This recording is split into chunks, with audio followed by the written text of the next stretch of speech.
सर्वांना नमस्कार।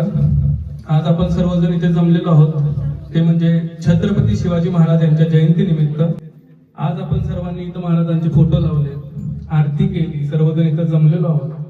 पण ही खरी जयंती साजरी करण्याची पद्धत आहे का, याचा आपण जरा विचार केला पाहिजे। कारण की महाराजांचे जे विचार होते, दैनंदिन जीवनातल्या ज्या सवयी होत्या, त्या आपण जर अवगत करून आपलं जीवन चालू ठेवत नसेल तर ह्या सेलिब्रेशनचा, ह्या गोष्टींचा काही अर्थ निघत नाही।